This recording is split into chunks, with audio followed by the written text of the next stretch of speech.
with Daredevil Born Again being right round the corner, we're getting all the promotional materials, we're getting all the stuff coming out, we're getting all the fears and hopes and desires of people online saying what they want to see, what they're scared of seeing, how Disney's going to ruin Daredevil. But what we want to talk about here is my personal feelings and views on Daredevil, because that obviously matters. What I want to start off with is the entire tone of the show. Now that sounds like, a small thing, the setting of the show, but as we've seen through the trailers, it seems to be very, very dark, but in the same way, it also seems that it's not going to shy away from a few jokes, a few laughs. Just like, Daredevil. So that's going to be good. But what I'm more interested in is not the exact same thing, because we have 3 seasons of perfection, and they're very different. Each season's very different. They have their own thing going. This, I want to be something completely different, but almost like alluding to like the past of those Daredevil shows, which I feel like that's what they're going for. Disney aren't just trying to recreate the exact same thing, and I don't just mean that with the suits, I do mean that with the tone itself. So that's always going to be an interesting part. But also, with the different tones, we're going to see different characters. Now, with these different characters that were in the Born Again show, are they going to be written the same way? Are we going to have the same connections with those characters? That part I'm not too sure on. We've seen a few people in the trailer. We've seen Matt get busy with a few people in the trailer. You know what I'm saying. I apologise for my outburst. We see Matt interact with different characters that weren't in the original show. Oh my god, no. My comics. My beautiful comics. Oh, Elektra fell. Ah, that's funny. Because, she died. So yeah, Matt interacts with different people. There's new people coming in. We've got White Tiger. We've got new woman for Matt to fall in love with for a night. God bless you, child. And we have so many other things going on that this seems to be like a super crammed season. A critique of Daredevil Season 2. Not just having Punisher, but also Elektra. That there was a load of things going on. Now, some people's worries for that is that this might also feel the same, where there's so many things going on in this season that we might just lose track or might not focus on the right things.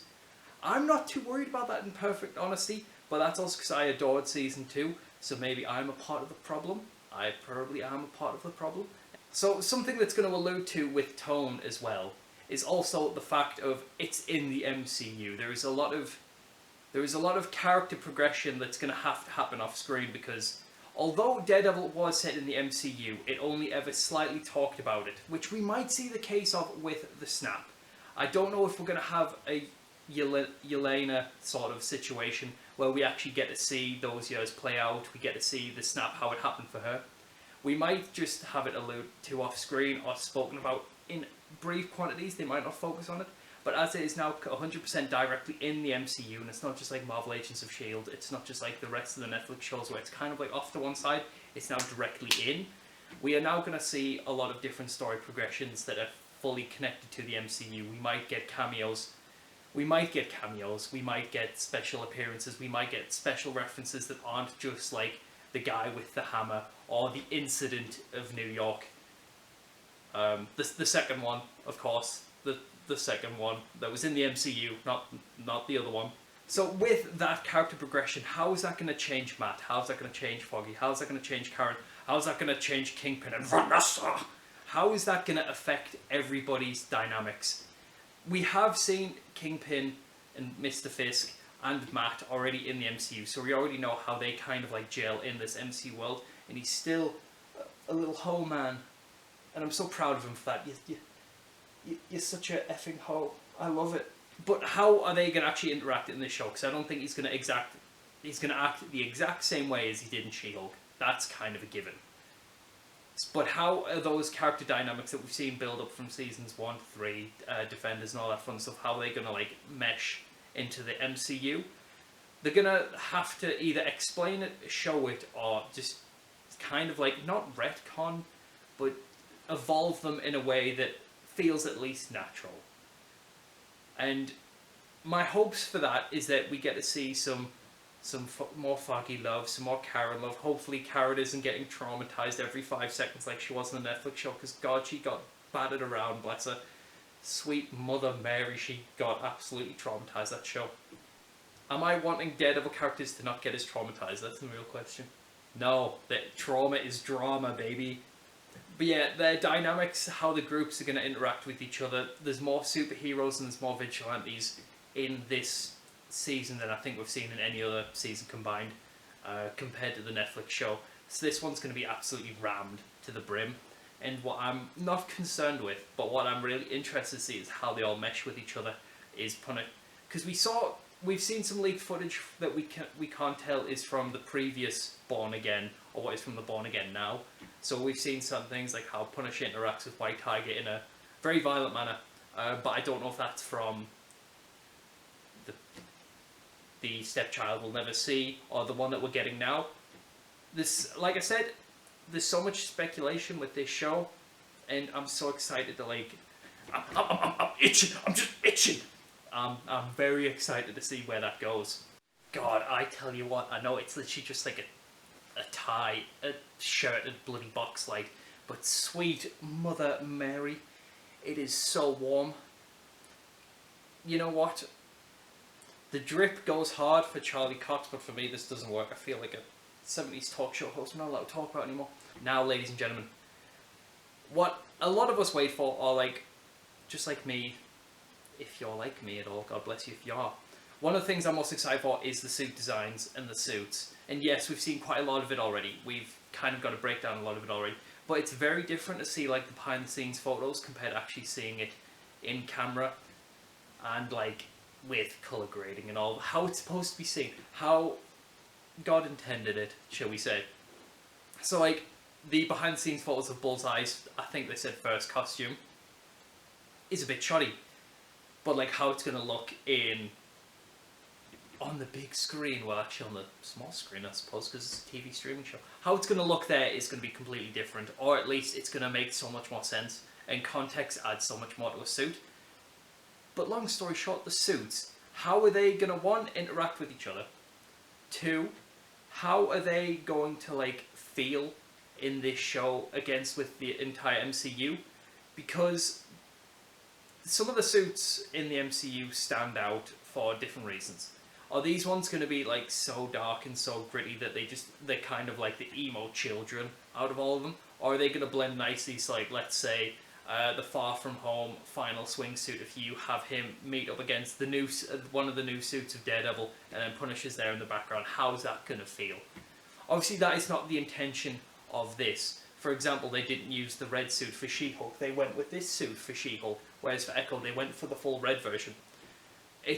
Obviously the suits change each project, so that doesn't really matter. What I mean, this is more just for like personal reasons, I guess. I love seeing how different suits interact with each other, but also how do they affect the tone of the story.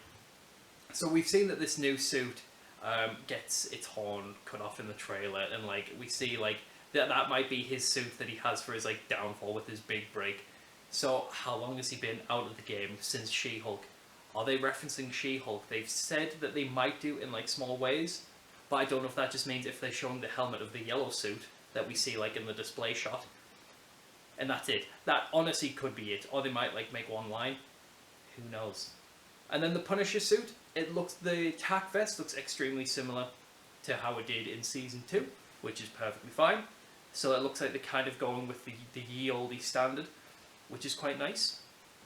The more I think about it, there is quite a lot of superhero suits in this. It's almost like Defenders level of like, so you've got White Tiger, you've got Bullseye, you'll have Kingpin having his suit of whatever kind, you'll have Daredevil, you'll have Punisher, and then you'll have other things that we might not see. We don't know who he's defending, we don't know what other side characters are going to be in here, because they obviously haven't shown us everything.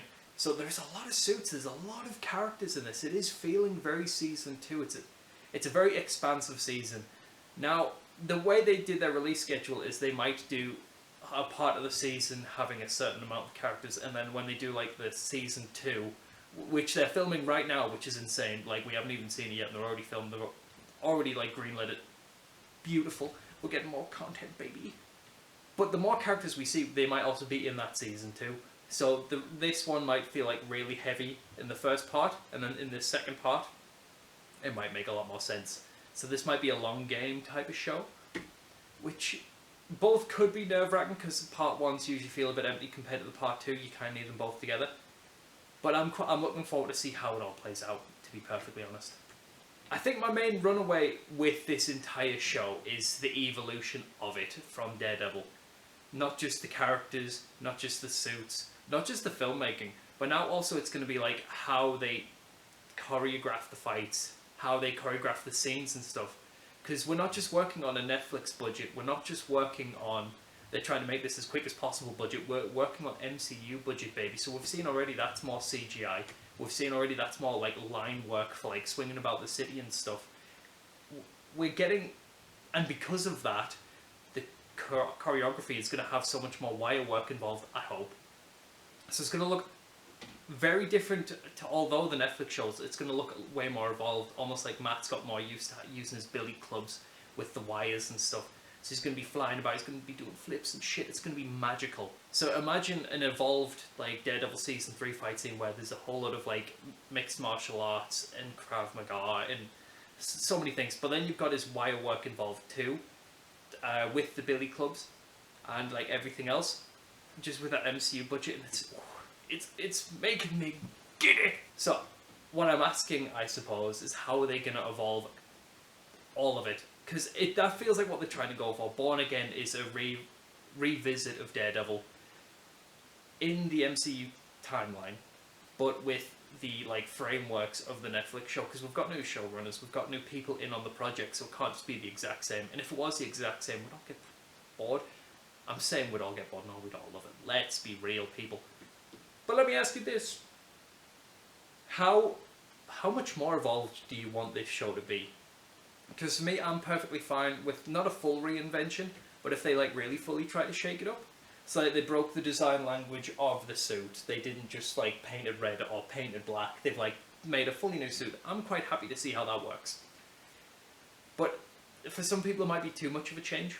So we'll have to see how that works. But I really want to see how this Daredevil works fully integrated into the MCU. Because he has been in the MCU for a while now. Far From Home, Echo, She-Hulk. You name it, he's there, baby. But now he's getting his own projects. He's now also in Friendly Neighborhood Spider-Man. Sick. So it's seeing how this evolution is, one, going to make him fit more into the MCU, but also make him define this version of Matt into something else. And also, the merchandise potential.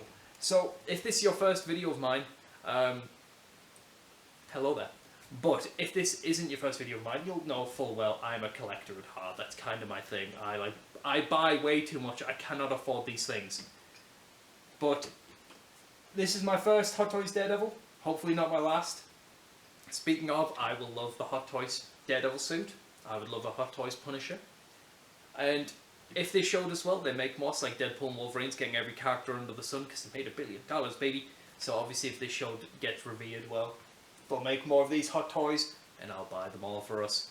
So yeah, merchandise potential. Obviously it's an R-rated like project, so usually that means less merchandise products because they'll assume that like adults don't buy this stuff, and they probably shouldn't. You know, they should be looking for a house. But yeah, we do buy this stuff, so hopefully we do get some of that stuff. Obviously that has nothing to do with the show. We just want the show to be good and appreciate our love somehow. This is a deal breaker, ladies and gentlemen. If this isn't in the show, if this isn't a part of the MCU canon, I'll lose all hope and all faith in Disney entirely.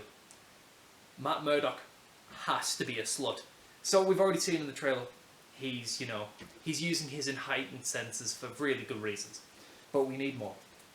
You know, yes, he loves deeply, but he also loves in quantity, and we need that. Karen is endgame. If she lives, of course. Karen is endgame.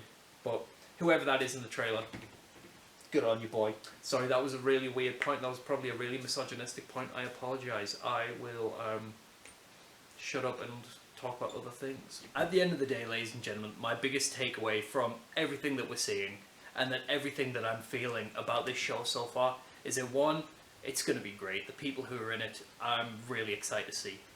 But I just want it to be Daredevil. And there's so many different iterations of the character over the years. So for this case, I just want Charlie Cox's Daredevil to feel like his Daredevil, and I want these characters to feel like those characters, which is so hard with new showrunners, new writers, new producers, new everything. But the actors involved love these characters so deeply, and you see that in press junkets, and you saw that during the Save Daredevil movement. You saw it through the entire thing. Everybody was so passionate about this show and these characters, not just from the fan side, but from their side. So at the end of the day, I don't think we should be worried. I know a lot of people are. And skepticism is perfect. Skepticism, keeps you from getting disappointed. But it also lets you look into things. It lets you research into things and not be biased. I understand that. At the end of the day, ladies and gentlemen, it's going to be a very dark, very violent show with Charlie Cox screaming at the top of his lungs and Wilson Fisk giving his primal screams. Season 3 when he says like a primal scream, it makes me laugh all the time. I love it so much. It's so extra. It's so extra. It's gonna be dramatic. It's gonna be Daredevil, and it's gonna be a beautiful time. And also because they've fixed the ugly stepchild that they threw out. Thank the heavens that although that could sound horrendous, I would love to hear what the actual plans for that were, like in full, not just like talks. I would love to see that script. Also, speaking of scripts, why don't they release those as merch? Why don't they actually just it's like Avengers Endgame, why can't you just buy like a script for Avengers Endgame? Like not even an official one, just print one out. Or if you can, I really just want more Daredevil. And that isn't an unpopular opinion, that isn't a new opinion, we were saying that on Willis Makes Movies when season 3 came out, when I had horrendous opinions about the episode Karen. I have evolved, I promise, a teeny bit. But I really just want these characters to be loved the way they were in the Netflix show, and for new audiences to meet them, because it's been, 7 years since season 3? There will be a lot of people watching the MCU now who were not watching when season 3 came out, which makes me feel so bloody old. But then again, my hairline also makes me feel so bloody old, so it's fine. It's natural. It happens. Daredevil's seen many changes over the years. He's went from funny, to being like a demon man, and he's went to being with She-Hulk. So there's going to be so many different versions. This will be a different version of Matt, but the way Charlie Cox is going to portray him, I still feel like it'll be like our Matt, and that's kind of what I really want the most. So let me know your thoughts for Daredevil. Let me know if you're excited, if you're nervous, if you're skeptical, or if you just want to see those fists get bloody, baby. And much love, guys. I think it's going to be a good one. I'm praying.